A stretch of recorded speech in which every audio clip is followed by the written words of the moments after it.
हिंदू बेचारा कंफ्यूज कहकर केजरीवाल ने बीजेपी आरएसएस पर साधा निशाना। आप प्रमुख अरविंद केजरीवाल ने आरएसएस प्रमुख मोहन भागवत और दिल्ली की मुख्यमंत्री रेखा गुप्ता के बयानों में विरोधाभास बताते हुए बीजेपी और संघ पर तंज कसा। उन्होंने एक्स पर लिखा कि एक तरफ मोहन भागवत ज्यादा बच्चे पैदा करने की बात कर रहे हैं, जबकि दूसरी तरफ रेखा गुप्ता 3 से ज्यादा बच्चों वाले परिवारों को दिल्ली लक्ष्मी योजना का लाभ नहीं देने की बात कह रही है। केजरीवाल ने चुटकी लेते हुए कहा कि हिंदू बेचारा कंफ्यूज है और दोनों नेताओं से स्पष्ट करने को कहा कि आखिर हिंदुओं को करना क्या चाहिए। आईसी घोष की गिरफ्तारी पर राज्यसभा में हंगामा। जेपी नड्डा बोले एक्टिविस्ट बनेंगे तो जेल भी जाना पड़ेगा।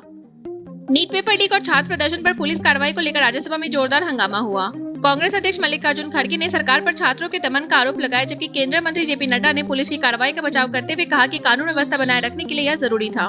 नड्डा ने कहा कि जो लोग एक्टिविज्म करेंगे उन्हें कानूनी कार्रवाई और जेल जाने के लिए भी तैयार रहना चाहिए। वहीं सीपीआई सांसद जॉन ब्रिटास ने जेएनयू-एसयू की पूर्व अध्यक्ष आईसी घोष को गिरफ्तार करने की कोशिश का मुद्दा उठाते हुए इसे छात्र आंदोलन से जोड़कर सरकार की आलोचना की। बजरंग दल पीएफआई बयान पर मल्लिकार्जुन खड़गे को झटका, संगरूर कोर्ट ने जारी किया वारंट। कांग्रेस अध्यक्ष मल्लिकार्जुन खड़गे ने 2023 में बजरंग दल की तुलना पीएफआई से करने वाले बयान पर पंजाब के संगरूर की अदालत ने 15,000 का जमानत वारंट जारी किया है। अदालत ने खड़गे को 19 सितंबर 2026 को व्यक्तिगत रूप से पेश होकर जमानत लेने का निर्देश दिया है। शिकायत बजरंग दल से जुड़े हितेश भारद्वाज ने दर्ज कराई थी। कोर्ट ने कहा कि तय तारीख पर पेश नहीं होने पर गैर जमानती वारंट भी जारी किया जा सकता है। अमित शाह पर राहुल गांधी के बयान से लोकसभा में बवाल, बीजेपी ने मांगी माफी। लोकसभा में एंट्री पेपर लीक बिल पर चर्चा के दौरान राहुल गांधी ने गृह मंत्री अमित शाह पर छात्रों के प्रदर्शन के खिलाफ कार्रवाई के आदेश देने का आरोप लगाया। इस बयान पर भाजपा सांसदों ने कड़ा विरोध जताते हुए राहुल गांधी से माफी की मांग की और उनके बयान को सदन की कार्यवाही से हटाने की मांग उठाई। केंद्रीय मंत्री किरण रिजिजू ने कहा कि बिना ठोस तथ्यों के इस तरह के आरोप संसद में स्वीकार नहीं किए जा सकते। वहीं समाजवादी पार्टी प्रमुख अखिलेश यादव भी राहुल गांधी के समर्थन में उतर आए। 3 मिनट बोलने का समय मिला तो भड़के हनुमान बेनीवाल, पीठासीन सभापति से हुई नोकझोंक। लोकसभा में एंटी पेपर लीक बिल पर चर्चा के दौरान सांसद हनुमान बेनीवाल को बोलने के लिए केवल 3 मिनट लिए गए, जिस पर उन्होंने नाराजगी जताई। बेनीवाल ने बोलने से इनकार करते हुए पीठासीन सभापति जगदम्बिका पाल के मुख्यमंत्री कार्यकाल का जिक्र किया और उसकी तुलना फिल्म नायक से कर दी। इसके बाद सदन में कुछ देर तक नोकझोंक का माहौल रहा, जबकि जगदम्बिका पाल उन्हें शांत कराने और अपनी बात रखने के लिए मनाते नजर आए। राहुल गांधी के आरोप पर जितेंद्र सिंह का पलटवार, बोले गोली चलाने का आदेश मंत्री नहीं डीएम देता है। लोकसभा में एंटी पेपर लीक बिल पर चर्चा के दौरान राहुल गांधी के गृह मंत्री अमित शाह पर लगाए गए आरोपों का केंद्रीय मंत्री जितेंद्र सिंह ने जवाब दिया। उन्होंने कहा कि कानून व्यवस्था से जुड़े मामलों में गोली चलाने जैसे आदेश मंत्री नहीं बल्कि जिला प्रशासन देता है। जितेंद्र सिंह ने राहुल गांधी की संसदीय भाषा और प्रशासनिक समझ पर भी सवाल उठाते हुए उनके बयान की आलोचना की। पंजाब पेपर लीक पर कांग्रेस का प्रदर्शन, शिक्षा मंत्री हरजोत बैंस के इस्तीफे की मांग।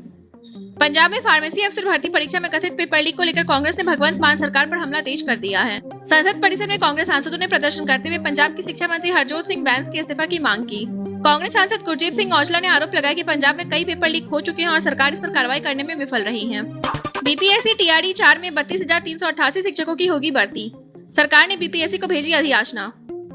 बिहार सरकार ने बीपीएससी टायर 4 के तहत 32,388 शिक्षकों की भर्ती का ऐलान किया है। मुख्यमंत्री सम्राट चौधरी ने बताया कि चौथे चरण की शिक्षक भर्ती के लिए अधियाचना बिहार लोक सेवा आयोग को भेज दी गई है और जल्द ही नोटिफिकेशन जारी होगा। उन्होंने कहा कि यह भर्ती युवाओं को रोजगार देने और राज्य की शिक्षा व्यवस्था को मजबूत करने की दिशा में एक महत्वपूर्ण कदम है। लोकसभा में पप्पू यादव ने एनटी पर उठाए सवाल, पूछा 8 करोड़ फॉर्म भरवाकर पैसा क्यों लिया जाता है।